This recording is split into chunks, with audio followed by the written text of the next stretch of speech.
Hari Om. Let's start with a prayer.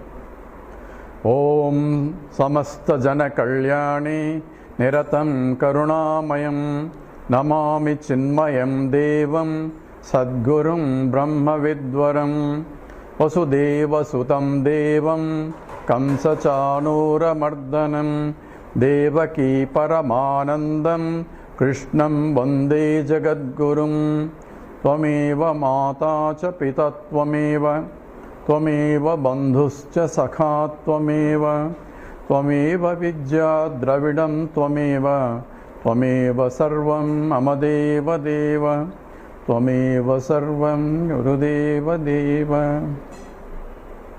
Hari Om. We are now looking at the definition of what's Brahman or what is Ishvara, and the moksha is defined as Brahmatmaikya bodhena moksha siddhati na anyatha. So in the Shankara says in the Vivekachudamani, so moksha, liberation, is Brahma Atma Aikya Bodham. That is using Samanadhikarana that we discussed, says Badhayam Samanadhikaranam. That means we have to drop all the contradictory qualifications or attributes of the Jiva and of Ishvara. Jiva is Alpajnaha, Alpashaktiman, and all the limitations of the Jiva, those are only belong to the equipments, not to the Atma, not to the consciousness that enlivens the Atma or that enlivens the body, mind and intellect.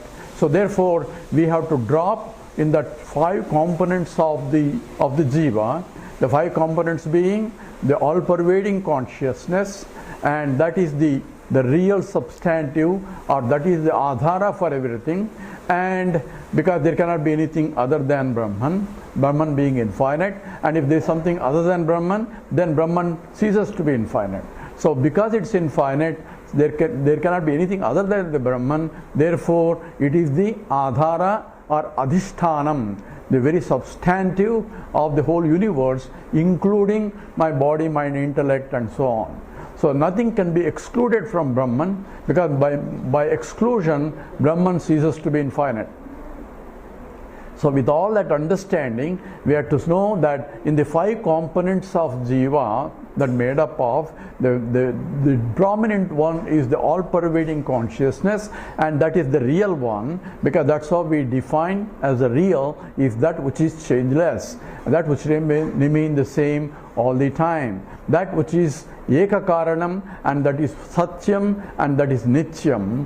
That means Satyam means that is absolute truth, that is Nityam means that is unchanging. All that attributive things that we are defined, that which cannot be defined, applies to that all-pervading consciousness. That is the one component of the 5 components made up of Jiva. The second component is the reflected consciousness or conditioned consciousness, or the Chidabhasa, that which say I am, which says that which is although enclosed in an equipment, antakaranam, because the reflection is occurring by the reflecting medium. Just as I am looking at my face in the mirror, there is an image, and the image as though is appearing in the mirror, but image is only reflection of my own face. And therefore, just as the reflection, I need to see a reflected image of my face to see my face. I cannot see my face otherwise, so I need a mirror, and looking at the mirror I see pratibhimbam. Pratibhimbam is a reflected image, and through the reflected image I can see my face, I can see my eyes. If I have my eyes are red, I can only know by looking through the mirror. Therefore, the pure consciousness which is all-pervading, in order to say that I am, I need a reflecting medium, and the reflecting medium is antahkaranam, that is the body, the mind and intellect. Predominantly the buddhi is where the reflection occurs. From the buddhi, the manas, the emotional center, and from manas, the physical body. So subtle body is essential for the reflection of the consciousness. If there is no subtle body, the reflection only exists as existence aspect of it. So in all these inert things where there is no life is where the all-pervading consciousness is expressing itself as pure existence. Therefore, existence alone was there before creation. Sadeva Saumya Idamagramasid. And existence itself became many. And in becoming many, existence still exists. Therefore, it is still existence as existing. At the same time, it is expressing in terms of different nama rupas, different names and forms. And all these things are coming from the Chandogya Upanishad, from the Sadvidya, and therefore it is a scriptural statement.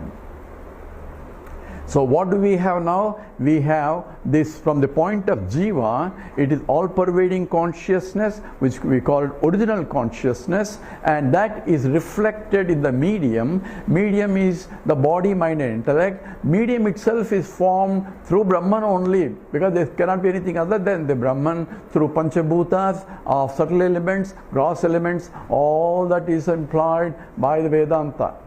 So once I have a reflecting medium, reflection automatically occurs because there is all-pervading consciousness and there is a medium that can reflect, and therefore there is a Chidabhasa or reflected consciousness. Since this reflection is not by a normal light, it's a light of consciousness. So in the process of reflection, the mind and intellect acts as though it is a conscious entity, just as moon is acting as though a luminous entity by reflecting sunlight. So luminosity doesn't belong to the moon, belongs to the sun, but moon may think that I am self-luminous. The same way a jiva thinks I am self-conscious entity because of the reflection of the consciousness. So light that is, or life that is, or the consciousness that expressing itself is not from the body, mind and intellect, it is from the pure consciousness. So the second aspect of jiva is the reflected consciousness, and the third aspect is reflecting medium.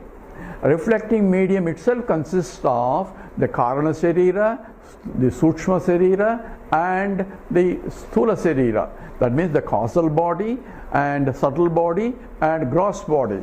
These are all matters, and they themselves need not or cannot realize, and Chidabhasa is only reflection. So realization is using the reflecting medium, using the local consciousness, recognize that consciousness that I am is coming from the total consciousness, and that is the real consciousness that I am. All that is involved from the point of jiva. Why I am not? Because I have a wrong notion about myself. I take myself what I am not as I am. That is the fundamental problem, and that's how the whole discussion is started, because it's the avidya, ignorance of my own self, and then since I do not know myself, I take not self as self, and that is bandham. Therefore, ko nama bandhaha, what is bondage has been answered, but is in anatmani, atma notion. That means taking in the not self as self. That is the bondage. Why I am taking? Because I don't know the self. Now, why it is causing a problem? That's because of not knowing myself. So avidya, the ignorance of my own self, is the fundamental cause. And from the point of Ishvara is also reflected consciousness of the total consciousness, reflected as though in the Maya or in the Prakriti, and that is called Ishvara. So Ishvara with the Maya Shakti is projecting everything. All that is implied. So what is the definition of Ishvara? All religions will only stop at the statement that he is the creator. That means Jagat Karta Ishvaraha. That's the, all religions accept that.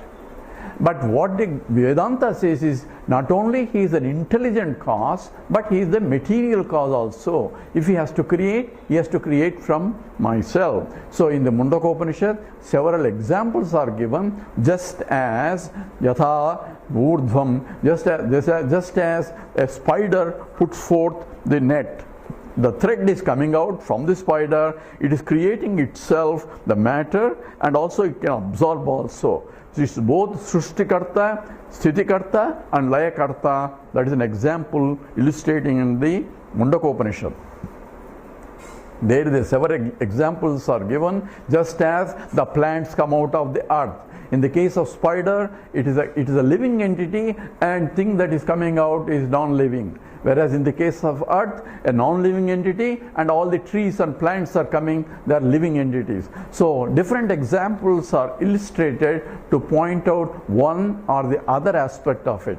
When we talk about Ishvara, he has to be conscious entity to create. At the same time, material also has coming from. So material cannot be real because he cannot be inert. Therefore, it is an apparently real. That's why we have a Paramarthika Satyam and Vyavaharika Satyam. So how do we define Ishvara? And that's what we have been doing. And we said the best definition that's given by the Vedanta comes from the Mundaka Upanishad. In the last talk, we started this, and the statement is Yadadresyam agrahyam agotram avarnam achakshusotram tadapani padam nityam vibhuhu sarvagatam susukshmam tadavyayam yadbhutayoni paripasyanti dhiraha. Yadadresyam agrahyam agotram avarnam achakshuhu asotram tadapani padam nityam vibhu sarvagatam susukshmam tad avyayam yat bhutayonim paripasyanti dhiraha. So we were analyzing this beautiful the sloka of Upanishad that defines that which cannot be defined, in using some of the negative terms, that it's not this because we don't look for those as Ishvara. So anything that you say I have seen or something, then according to the scripture, that's not Ishvara. I mean, invoke Ishvara in any form. Since he is all forms and infinite, I can invoke him in any form that I want. But our great sages have defined different forms so that it's conducive for prayers and also for the temples. So that's how the definition of Ishvara and the temples and Vigraha Aradhana, all that is implied, because every form is his form, but I cannot see him in every form. There are at least invoke in some forms where my mind can capture it. But the glory of the Hinduism is every animal is respected, because every animal is almost used as a vehicle for the Lord. In that sense, we respect every animal, because including the mouse is also a vehicle for Ganesha. So not that every mouse is a Ganesha, this one, but this is a reverential attitude for the life itself is indicated by the expression, because he is in every life form, because I am there as the very essence of life. Because his reflected consciousness is nothing but the consciousness, original consciousness, which is essentially is Brahman. So yet adresyam, that which is adresyam means that which cannot be seen, and therefore none of the five senses can grasp the Lord. That means it is imperceptible. So when an atheist asks, show me the Lord, he is looking for a form. Says, how can I show the Lord? Because he is adresyam, he cannot be seen. Oh, that's your belief. That's his problem. He cannot see himself also, unfortunately, and he doesn't believe that he exists or not. He knows he exists. So the belief system is only applying only partially for him. So yad adresyam agrahyam. So adresyam means none of the five senses.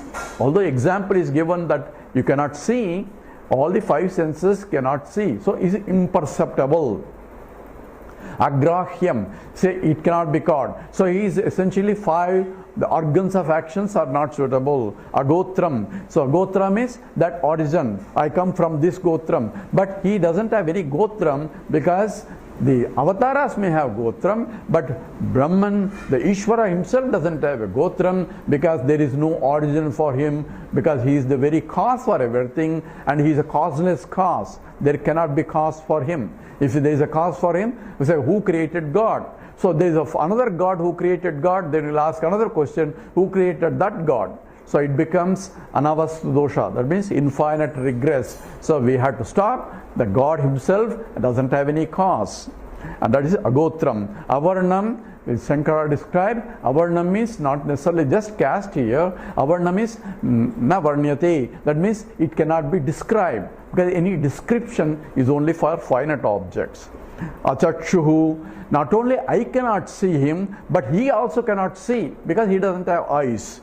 Says, even though sahasrasesha purushaha sahasraksha sahasrapat sabhumim vishvato rutva, in the Purusha Suktam, he says he has thousands of the heads, sahasrasesha, and he has thousands of eyes. Every eye is nothing but him. So when it comes down to expression itself as the whole universe, so through every eye is only he seeing. So I may claim that I am seeing, but it's only Ishvara only seeing through these eyes, and that's what is implied by the Purusha Suktam. So essentially, achakshuhu stotram, so he doesn't have any ears. So tadapani padam, he doesn't have the hands and legs. So even though he has thousands of hands or thousands of legs, at the same time he doesn't have any hands and legs. Only forms have hands and legs. So he does, all the karmendriyas are not there. So when the Lord performs, how does he perform? Says sankalpa matrena, by mere thinking of the total universe is essentially manifested. We'll analyze that later when we look and compare the dream example and the waking state example. Nityam, so it is eternally unchanging. And Vibhuhu, Vibhuhu means the one who became many. Vividha bhavanti, that means he became entirely whole universe. So in the 10th chapter, Krishna gives you some of the examples of his Vaibhavam. So, hey Arjuna, no, that is me. Including the Arjuna is I am, he says, because I am the one who is Dhananjayaha. In the chapter 10, he says, in fact, I am Arjuna also. That means I am everything. But in the end of the 10th chapter, he says that my vibhuti, my glories are infinite, because everything is nothing but me only. The flower is blooming, it's my glory only. The seed is becoming into a plant, that's my glory. A baby is growing, that's my glory. So every vibhuti, every modification, every creation in the universe is expressions. So this is for our sadhana, to recognize his presence in and through the world around. Otherwise we cannot see him otherwise. Nityam vibhu. And sarvagatam is where we stopped last time. Sarvagatam is infinite, that means all pervading. He is Vishnu. Vishnu means Vyapakatvat Vishnuhu. So not only he is Vishwam, that's how the Vishnu Sahasranama starts. Vishwam, Vishnuhu, Vashatkaraha. So each one is the Samanadhikaranam. Emphasis, each one is pointing towards the Lord, and Vishnu means Vyapakatva, the one who pervades everything and who supports everything. That's what is Vishnu is. Here is Sarvagatam. So he is all pervading. So one who is all pervading cannot be seen in any form. I can see in one form by worship and by upasana. But in that case, I am only seeing and no one else can see the Lord. There's an interesting story of one of the poor boy, but very honest boy, and he was only taking care of his buffalo, and he was going around and serving the people around there. And he saw one Brahmin doing the Sandhya Vandanam or something in the river, and he says, oh sir, what are you doing? So I am praying the Lord. Says, I also want to pray. So obviously he doesn't want this fellow to learn all that. So you pray, Lord, your Lord. Where is my Lord? So that is your buffalo is your Lord. So he says, oh really? So he has so much faith in the teacher's words, so he started teaching, looking at his buffalo as though it's a Lord. So he's doing, oh Lord, I had to pray, but I had to use you also because I don't have any other one. So he was riding on top of the buffalo. At the same time, he has a reverential attitude that it is the Lord himself. Then that's how he had so much of faith in the statement of the Lord that he could see the Lord in the buffalo form. And once he was going there, the Brahmin was still doing puja on that day, and he was doing his prayer. Says, what are you doing? Says, I am doing prayer. I am doing the Lord. So why are you doing there? Lord is here, in the buffalo here. My God, this fellow is really taking me. He says, so yes, you told me that buffalo is real Lord. What are you doing there? You should come and do prayer here to this buffalo. Says, come on, Lord, please show that Brahmin, he is looking for you, and you showed me everything, and please show him also. He is a very nice man. So this fellow, the buffalo, says he doesn't believe that I am God. He is only looking for somewhere else. So we need to understand this Sarvagatam means it is all pervading. At the same time, the sloka says, so Sukshmam, it is very subtle. So even though it's all pervading, it is imperceptible. So it is there, but I cannot see. So how do I see it? That is the reason we need a Viveka. Viveka means a discriminative intellect to differentiate that which I cannot see from that which I can see. So in every object, there is an existence object is there, and the object cannot be seen unless I am conscious of it. So consciousness that I am, existence of the object have to become together for me to be conscious of the existence of thought in the mind, and therefore object outside. All that is involved. So a Sukshmam is I need a subtle intellect to discriminate that which is expressing and that which is drusyam, that which is seen, but that which is adrusyam, that which cannot be seen, and that is the real one, that which I cannot see the real one, and what I see is not real one. It's all ulta sida, because what I see is not really real. It's only form and a name, and what I cannot see is real, and that is what is the pure existence. And for that only we need a Sukshma Buddhi. At Susushmam, it is very subtle, because you need a proper frame of mind to see the Lord everywhere, in and through everything. That is called the scriptural teaching. Susushmam tad avyayam, that which is avyayam. Vyayam means that is expendable, or that which undergoes modification, or that which degenerates. So tat avyayam, that which cannot degenerate because it is nityam. So degeneracy from the point of bodies, asti, jayate, vardhate, viparinamate, bhashyate, vinasyati. All modifications of the body cannot be that. All modifications means whole Jagat itself cannot be that, but in and through the Jagat, the substantive, the Adhara, that from which the whole universe came, by which it is sustained and into which it goes back, that is Brahman, and that is Adhishtanam. This is the transformationless. Transformation of Brahman to world is transformationless transformation. Brahman still remaining as Brahman, yet appearing as many. And for that which I cannot see, I need a proper vision. And therefore, it is yes, Susuksham tad avyayam. It is non-degenerative, that means it is changeless in all the changing things. Yad bhuta yonim, that which is the source for all universe.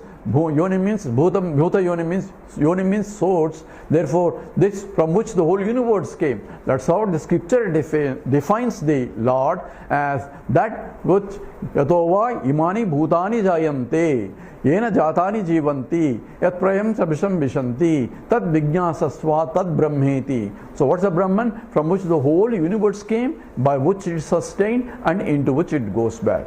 That's how Brahma Sutra also defines, says Athato Brahma Jignasa. Therefore, then inquire into the nature of Brahman. That is the first sutra. Then I need to know what is Brahman. It says Janma Jasya Yataha. So therefore it defines Brahman, that which is Janma Adi. That means Janma Sthiti Laya. Therefore that because of which the whole universe came, by which it is sustained, and into which it goes back, that it uses the material cause as the definition of Brahman. And here that's what is implied. Yadbhuta yonim and paripasyanti dhiraha. The one dhiraha, the one who has firmly abiding in the intellect, that is dhiraha. Dhira means the one who is intelligent, and intelligent is not a sharp intellect but subtle intellect. So sharp intellect is a scientist, is a sharp intellect. because he has to dissect and he differentiate, this belongs to this phylum, that belongs to that phylum. So he keep on dividing or dissecting, and that's what is required in the objective analysis. So you need a sharp intellect. But for this, I had to see in and through many, one that pervades, which cannot be seen. And that's what is called Sukshma Buddhi, and that's what is real Dhiraha. He is the one who is really intelligent, not the one who has all other knowledge of objective knowledge. He is not considered as an intelligent. This is the real intelligence, because that intelligence is only a partial intelligence about an object. We already said, the more you know, the more ignorant you become in the objective world, because you are dissecting a smaller and smaller and smaller, becoming a super specialist of a narrower and narrower field. And your ignorance is growing because you spend the whole lifetime in investigating in a smaller variety, and what about the other things that you cannot even study? So therefore you may spend lives and lives trying to study the objective world, and there will never be end of it.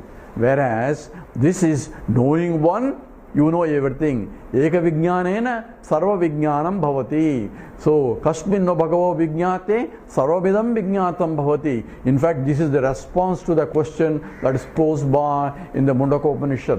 What is the question? Oh sir, please teach me that knowledge by which I will know everything. And everything is nothing but this Brahman. And therefore, the Acharya defines what is Brahman in this sloka in response to the question that is posed by the student.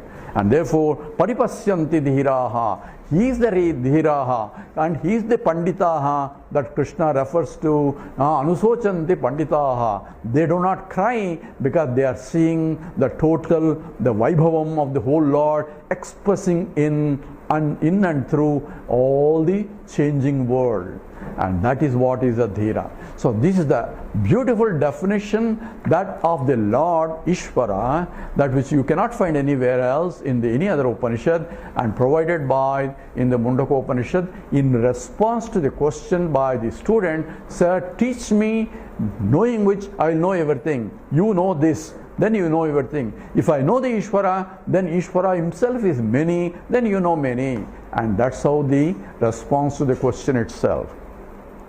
Now we go into the next talk. We'll analyze what is Atma and how Atma and Brahman can be one and the same. For this, we'll take the Mundaka Upanishad, the Mandukya Upanishad, and that's where the analysis of waking state, dream state, and the deep sleep state are done.